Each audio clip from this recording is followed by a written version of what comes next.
اللہ کا شکر ادا کرنا. چنانچہ جو بندہ اللہ کی نعمتوں کا شکر خوب ادا کرتا ہے اللہ تعالیٰ اس کو اور زیادہ رزق عطا فرما دیتے ہیں.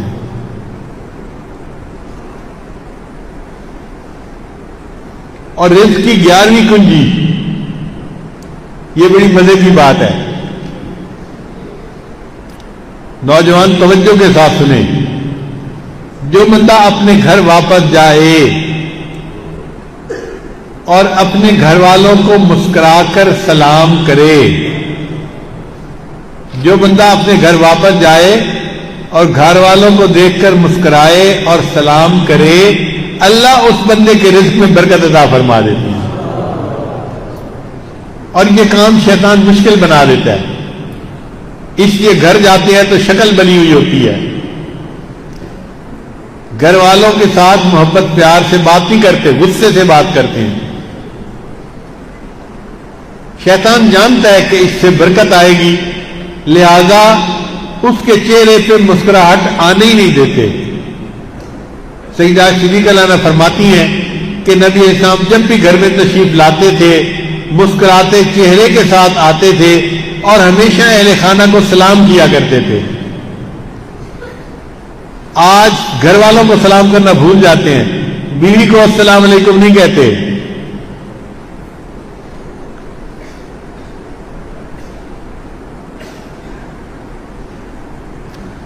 حدیث مبارکہ کے الفاظ ہیں رجل دخل بیتہ بسلام فہو ضامن علی اللہ.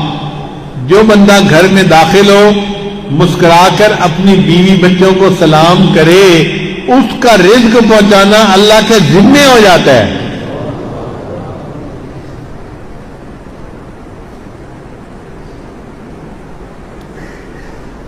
پھر رزق کی 12ویں کنجی، والدین کی فرما برداری.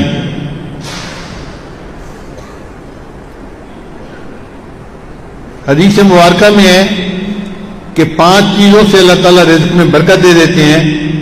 جو بندہ اللہ کے راستے میں خرچ کرتا ہو اس کے رزق میں، جو صلہ رحمی کرتا ہو اس کے رزق میں، جو بندہ ہمیشہ باوضو رہے اس کے رزق میں، اور جو والدین کی فرما برداری کرے اللہ اس کے رزق میں بھی برکت عطا فرما دیتے ہیں.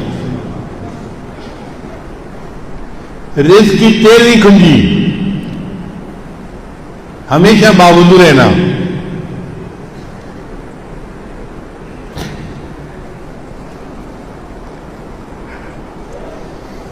چنانچہ ایک صحابی نے نبی اسلام کی خدمت میں شکایت کی، اے اللہ کے حبیب صلی اللہ علیہ وسلم مجھے رزق کی بڑی تنگی ہے.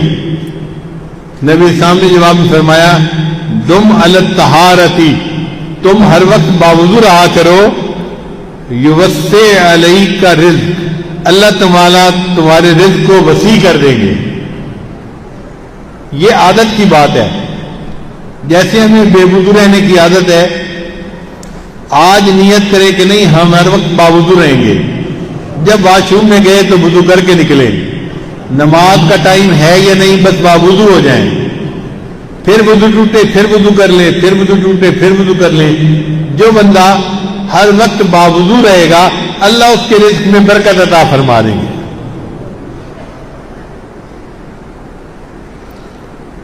پھر رزق کی 14ویں کنجی، چاش کی نماز پڑھنا. چاش کی نماز پڑھتے ہیں دن کے 10-11 بجے، جب سورج مناسب اوپر آ جاتا ہے تو اس وقت جب نفل پڑھے جائیں اس کو چاش کی نماز کہتے ہیں، صلاۃ الضحیٰ کہتے ہیں. جو بندہ اس وقت نماز ادا کرتا ہے اللہ اس کے رزق میں برکت عطا فرما دیتے ہیں. اب مردوں کے لیے دفتروں میں چاش کی نماز پڑھنی مشکل ہوتی ہے، تو ہمارے اکابر نے فرمایا کہ اس بندے کو چاہیے کہ وہ 2 رکعت اشراق کی نیت سے پڑھے گھر میں اور 2 رکعت چاش کی نیت سے پڑھ لے تو اس کے چاش کے نفل ہو جائیں گے، اللہ اس کو رزق میں برکت عطا فرما دیں گے. یہ کام تو سارے ہی کر سکتے ہیں نا.